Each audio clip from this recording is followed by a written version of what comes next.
Good morning all of you. मैं डालचन, wellness and lifestyle coach, आप सभी का इस सेल्फ डेवलपमेंट प्रोग्राम में स्वागत करता हूं।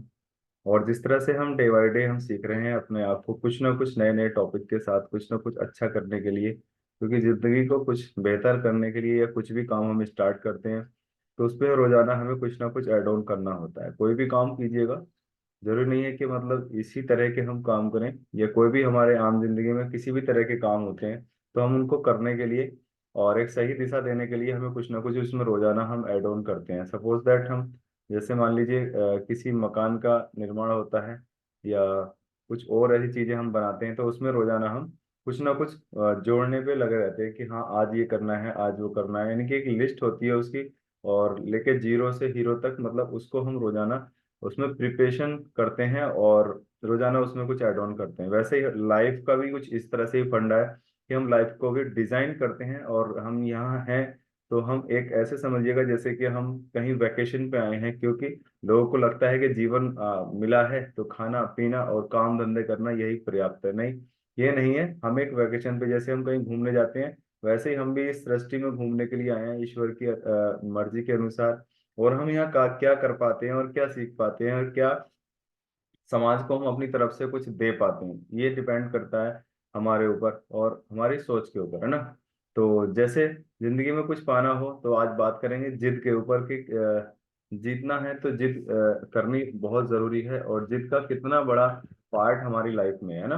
तो जीतना है तो हमेशा जिद करनी पड़ेगी। जैसे जिद की अगर बात करें तो अपने घर में बच्चों से सीखेगा कि हमारे बच्चे किस तरह से हमसे जिद करते हैं, और उनको दिलाने में हम फिर कभी कभी हमारा मन भी नहीं करता कि हाँ इसको चीज दिलाई जाए, लेकिन उसकी जिद इतनी बड़ी हमारे सामने हो जाती है, यानी कि हमारी ना छोटी पड़ जाती है और उसकी जिद बड़ी हो जाती है, और हम उस चीज को पूरा करने में फिर मजबूर हो जाते हैं और हमें उसको पूरा करना होता है। बिल्कुल as it is like that, हमें भी ऐसे ही अपनी लाइफ को अच्छा करने के लिए जिद करनी होती है। किससे? प्रकृति से, ईश्वर अल्लाह वाहिगुरु गॉड से। और कहते हैं कि जो चीज हमारे सबकॉन्शियस माइंड में आ जाती है वो चीज प्रकृति भी उस चीज को सच मानना शुरू कर देती है। वैसे हर कोई इंसान जीतना नहीं चाहता, सफल होना नहीं चाहता, लेकिन ऐसे बहुत सारे लोग हैं कि उनमें से ही बहुत से लोग जीतना चाहते हैं, सफल होना चाहते हैं, विजेता की तरह अपनी पहचान बनाना चाहते हैं, एक जश्न बनाना चाहते हैं जीत का, है ना। सफल व्यक्तियों की पंक्ति में अपना स्थान बनाना चाहते हैं कि काश मुझे भी कोई इस तरह से मतलब सम्मानित करे। जैसे हम बहुत सारे मीटिंग ट्रेनिंग्स में जाते हैं तो वहाँ कौन लोग होते हैं? वहाँ वो लोग होते हैं विजनरी, जो जीतना चाहते हैं, एक दूसरे को देखकर अपना आगे विजन देखते हैं और उसी तरीके से काम करते हैं। पर क्या सब जीत पाते हैं? क्या सब लोग सफल हो पाते हैं? है ना, सीधा सा उत्तर है नहीं। क्यों? क्योंकि उनका जो सबसे छोटा पार्ट होता है और जिंदगी को जीने के लिए, जिंदगी को शानदार करने के लिए जो सबसे बड़ा पार्ट होता है वो है लर्निंग पार्ट। क्योंकि वो सीखना बंद कर देते हैं और कहते भी हैं कि सीखना बंद तो जीतना भी बंद, है ना। और जो इंसान सीखता रहता है वो हमेशा जीतता रहता है, यानी अपनी जीत की तरफ वो बढ़ता रहता है ना। तो जीतने का सीधा सा अर्थ है अपनी सारी शक्तियों योग्यताओं को जीत हेतु मतलब लगा दीजिएगा, उन चीजों को इकट्ठे करते रहिएगा। जैसे हम कुछ भी काम स्टार्ट करते हैं तो जैसे बच्चा भी स्कूल जाता है तो उसको स्टार्टिंग में जैसे शुरू में जाता है, पहला दिन उसका होता है तो हम कितनी सारी चीजें उसको जुटा करके देते हैं, उसको बैग पेंसिल कॉपी बुक्स, है ना, टिफिन लंच, ये सब चीजें हम उसको जुटा करके देते हैं। वैसे ही हमारा जीवन का भी डिजाइन इसी तरीके से है कि जब हम कुछ चीजें इकट्ठी करते रहते हैं, उन चीजों को हम लगातार मतलब एड ऑन करते रहते हैं, लर्निंग में रहते हैं, तो हमें कुछ चीजें इकट्ठी करनी होती है कि नहीं? राइट। तो उसी तरीके से हमें हमेशा उन चीजों की तरफ हमेशा ध्यान देना चाहिए और उन चीजों को हमेशा इकट्ठे करने पे हमें लगे रहना चाहिए। तो जैसे अपनी जिद की पूर्ति हेतु मतलब हमें हमेशा जो भी हमारी जिद है किसी भी चीज से है तो उसमें हमेशा अपना पुरुषार्थ यानी कि अपनी एक्टिविटी हमेशा हाई रखनी चाहिए, एनर्जी हमारी हमेशा हाई रहनी चाहिए। और हमारा जो विजुअलाइजेशन प्रोसेस है और जो हमारे विचार हैं हमेशा उन्हें स्ट्रोंग और पॉजिटिव हमें रखना चाहिए, उसी दिशा में काम करना चाहिए, है ना। जैसे घोड़ा होता है ना, उसके ऐसे करके कुछ चश्मे लगे रहते हैं, उसे केवल अपना टारगेट पॉइंट दिखता है कि मुझे कहाँ पहुंचना है।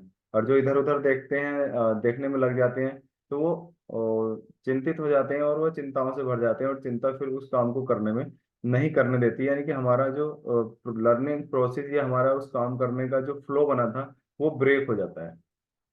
तो कंटिन्यूअसली उस चीज की तरफ हमें बढ़ते रहना चाहिए। जिद का अर्थ अगर सीखना है तो वही मैं अभी बता रहा था कि बच्चों जैसी नहीं, बल्कि किसी ऊंचाई को छूने वाली किसी सफलता से को अर्जित करने की तरह कीजिएगा। जैसे आपने बहुत सारे लोगों को, उनके पास वो संसाधन ना होते हुए भी उन्होंने वो चीजें हासिल की, अपने जीवन में वो चीजें प्राप्त की। आपने बहुत सारे ऐसे एग्जाम्पल देखे होंगे कि ऐसे ऐसे आर्टिस्ट बने जिनके मतलब हाथ नहीं थे, लेकिन इतने अच्छी अच्छी वो आर्ट आज बना पाते हैं। क्यों? क्योंकि उनके अंदर वो सब करने की कला अंदर से आती थी कि यस मैं कर पाऊंगा, क्या हुआ हाथ नहीं है तो, हाँ। तो उन्होंने वो सब करके दिखाया। अगर हम इधर से हम देखेंगे और हम सर्च करेंगे कहीं गूगल पे, तो हमें ये बहुत सारे ऐसे एग्जाम्पल हमें मिलेंगे।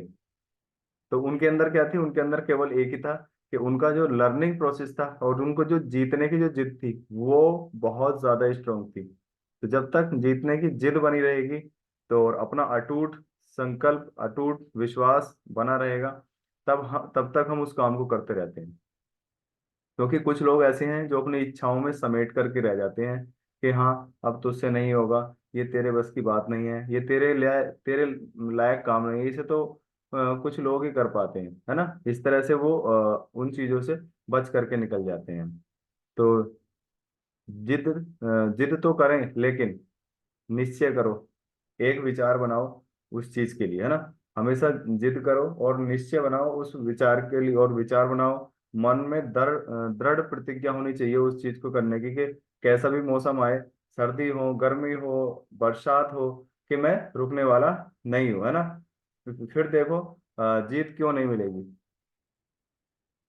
जीत क्यों नहीं मिलेगी? जीत जरूर मिलेगी, क्योंकि हर चीज को जिद के आगे छोटा होना पड़ता है। जैसे हम छोटे होते हैं बच्चों के आगे, वैसे ही जिद के आगे हर चीज को झुकना पड़ता है, उसको छोटा होना पड़ता है ना। और एक निश्चय करने के बाद रास्ते स्वयं निकलने शुरू हो जाते हैं। शुरू में ऐसा लगता है कि मैं कहाँ जाऊं, है ना।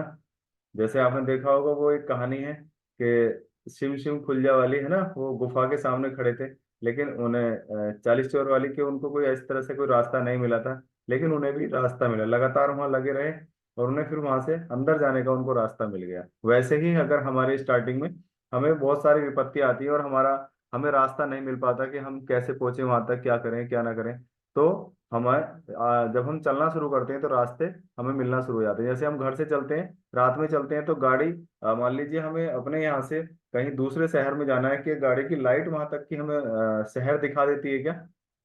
नहीं ना। लेकिन जब हम अपने घर से स्टार्ट करते हैं तो 100 मीटर का रास्ता दिखाती है, फिर अगले 100 मीटर तय करते हैं, फिर अगले 100 मीटर का, फिर अगले 100 मीटर का, अगले 100 मीटर का, ऐसे करते करते रास्ते आगे दिखते चले जाते हैं और हम शहर नहीं, शहर के शहर हम चेंज कर देते हैं, है ना। वो कब? जब हम करना शुरू करते हैं, तो रास्ते ऑटोमेटिकली अपने आप बनना शुरू हो जाते हैं। जैसे कि मान लीजिए आपने बाढ़ का मौसम भी देखा होगा। बाढ़ में जब बाढ़ आती है तो क्या उसके आगे पहले से ही रास्ता बना दिया जाता है? नहीं। लेकिन जब बाढ़ आती है तो वो पानी खुद पे खुद अपना रास्ता बना लेता है, चाहे उसको रास्ता मिला हो या ना मिला हो। वैसे ही हम जब चलते हैं अपने काम की तरफ, हम बढ़ना शुरू करते हैं, तो रास्ते ऑटोमेटिक अपने आप खुलने शुरू हो जाते हैं। तो कहते भी हैं, जहाँ चाहा है वहां राह है। अगर अंदर चाहत है तो राहें अपने आप खुलने, यानी कि रास्ते अपने आप खुलना शुरू हो जाते हैं। ये कहावतें बिल्कुल सच बैठती हैं आम जिंदगी में, और कुछ चीज को पाने के लिए हमेशा बिल्कुल अटूट इनका मतलब कहना चाहिए कि 100% हर जगह फिट है, और इनका मतलब पूरा ये काम करती है। अगर हम इन पे सोचें, जहाँ चाह होती है, महत्वपूर्ण है, अपने मन में ठान ली, फिर भी कोई भी मंजिल कठिन नहीं है।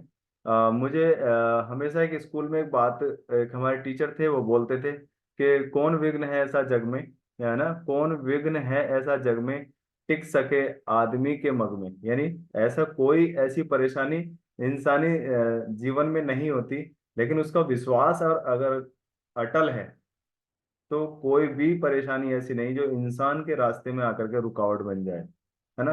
वैसे रुकावटें ऐसे ही होती हैं, बस जैसे कि हम रोड पे जाते हैं ना, तो ब्रेकर होते हैं, हम आराम से उतर जाते हैं ब्रेक लेकर के गाड़ी को, है ना, बस वैसे ही आती हैं।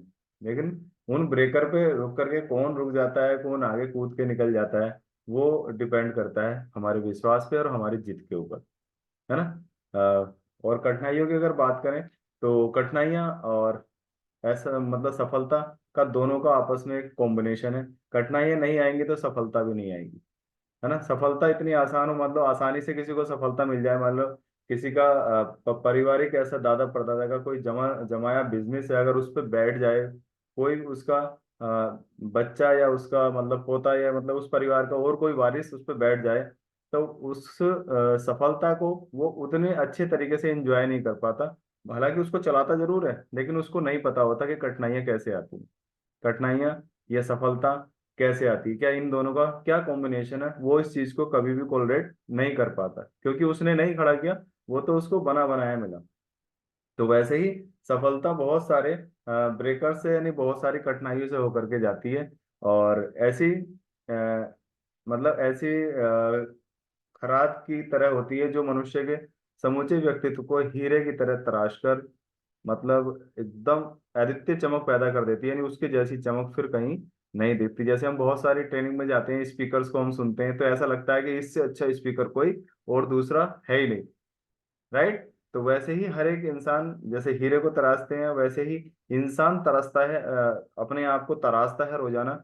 और कहाँ हम कुछ जब इस तरह से हम जैसे इन प्रोग्राम्स में या मतलब अपने क्लब्स वगैरह में हम रहते हैं, तो हम रोजाना अपने इसको तराशते हैं, माइंड को हम वहाँ पे प्रिपेयर करते हैं, उन चीजों को हम सीखने का वहां से प्रयास करते हैं और तब हम उसको अपने ऊपर इम्प्लीमेंट करते हैं। कठिनाई से जूझकर निकलने वाले मनुष्य दृढ़ आत्मविश्वास, मतलब जो इंसान कठिनाइयों से निकलते हैं और उस वो सफलता वो खुद हासिल करते हैं, वो हमेशा आत्मविश्वास एवं आत्मबल से हमेशा भरे रहते हैं। उन पर किसी का भी निगेटिव वर्ड्स का कोई भी अंतर नहीं पड़ता, कौन क्या कह रहा है कौन नहीं कह रहा है, आई डोंट केयर, मतलब इस तरह के पर्सन्स वो होते हैं। हमेशा अपने उस विजन की तरफ वो लगे रहते हैं और अपना टारगेट पे उनका हमेशा फोकस बना रहता है ना।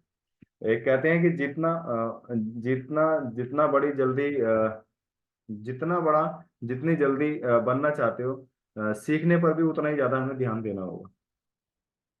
लर्निंग एटीट्यूड में हमेशा हमें रहना होगा। चार चीजें क्लियर कर लो अपने आप को एकदम, मतलब जो एक्शन पॉइंट है अपने आप को हमेशा जागृत रहो। जागृत मतलब एक जिज्ञासु होता है, एक जागृत होता है ना। जिज्ञासु मतलब जिसमें जानने की कुछ इच्छा होती है, बोले आज देखते हैं चलिए क्या होता है सेल्फ डेवलपमेंट प्रोग्राम में, है ना, वो जिज्ञासु होता है। और जो हमेशा अपने आप में मतलब एक्टिवेट रहता है वो जागृत हो चुका है, उसको तो आना ही आना है ना। तो हमेशा अपने आप को एक जिज्ञासु और जागृत रखिएगा, जो हमेशा कुछ सीखने के लिए कुछ करने के लिए हमेशा तैयार रहता हो, है ना। और जिज्ञासा को बढ़ाओ कि हाँ मुझे भी कुछ ऐड ऑन करना है। जैसे मान लीजिए किसी भी ट्रेनिंग वगैरह में हम जाते हैं, बोलते हैं कि अपने आप को मोटिवेट करने के लिए सेल्फ मोटिवेटेड होना पड़ेगा, यानी खुद से हमें मोटिवेट होना पड़ेगा। वो कहाँ से हो पाएंगे हम, जब हम कुछ ऐसी चीजों को ऐड ऑन करेंगे, यानी कुछ ऐसी किताबों को, कुछ ऐसी ऑडियो बुक्स को, कुछ ऐसे अफर्मेशंस को जब हम सुनेंगे, तो हम सेल्फ मोटिवेट हो पाएंगे। क्योंकि कोई किसी को मोटिवेट नहीं कर सकता जब तक इंसान अपने अंदर से उस इच्छा को जागृत नहीं करता है, खुद वो कुछ करने का प्रयास नहीं करता है, तब तक वो मोटिवेट नहीं हो सकता, राइट। क्योंकि इंस्पिरेशन लेकर के लाइफ के टर्निंग पॉइंट है कि इंस्पिरेशन ही लेकर जाती है टारगेट पॉइंट तक। मोटिवेशन तो थोड़े समय चलता है और फिर वो ब्रेक हो जाता है। और हमेशा धैर्य बनाए रखना चाहिए। अगर आपने कोई संकल्प अपने दिमाग में लिया है, किसी प्रकार की कोई जिद आपने पैदा करी है कि मुझे ये करना है, तो उस पर सबसे पहला पार्ट है कि धैर्य बनाए रखना है। ऐसा नहीं है कि हमने एक दो महीना देखा नहीं हुआ तो छोड़ो हटो, ये नहीं होता, कुछ और करते हैं। यानी कि जैसे मान लो विजन बना है कि मुझे बड़ी सी गाड़ी लेनी है, और वो सपोज करो वो एक साल में 6 महीने में जो भी आपने पॉइंट लिया, ये मैंने सोचा कि हाँ मुझे 6 महीने बाद लेनी है, नहीं मिल पाई, बोले चलो छोटी सी कोई ले लेते हैं, है ना। मतलब कभी भी अपना डिसीजन चेंज नहीं करना चाहिए, हमेशा धैर्य बनाए के रखना चाहिए। और अपने डिसीजन पे अभी बात हो रही थी कि कितना स्ट्रोंग आपको बिलीव है, ये बहुत ज्यादा जरूरी है, राइट। दुनिया जो घटना, क्योंकि दुनिया में जो घटना एक बार होती है वो बार बार हो सकती है। ऐसा नहीं है कि उस इंसान ने उसको किया वहीं फिनिश हो गया। जैसे अभी कल बात कर रहे थे हम कि अगर किसी क्रिकेटर ने अगर 300 रन बना दिए, तो ऐसा नहीं है कि कोई और दूसरा क्रिकेटर 300 रन नहीं बना सकता। हो सकता है उससे आने वाला उससे कम बॉल्स में उन 300 रनों को लगा दे, है ना। तो वैसे ही अगर किसी ने किया है तो आप भी कर सकते हो। ये एक इंस्पिरेशन है ना कि मोटिवेशन। तो हमें उस तरीके से हमें अपनी लाइफ को हमेशा डिजाइन करना चाहिए, अपनी लाइफ से उस प्रकृति से हमेशा हमें जिद करते रहना चाहिए, क्योंकि जिद करते रहेंगे तो जीतते रहेंगे। क्योंकि जिद करना ही जीतने का नाम है, और जब जिद करते हैं तो कुछ करने का भी हम प्रयास हम करते हैं। तो इस तरह से हम रेगुलर हम सीख रहे हैं, और आज के सेल्फ डेवलपमेंट प्रोग्राम में जिद के ऊपर, मतलब जिद को लेकर के और जीतने को लेकर के इतना ही आज का पार्ट था। Thank you so much everyone, thank you.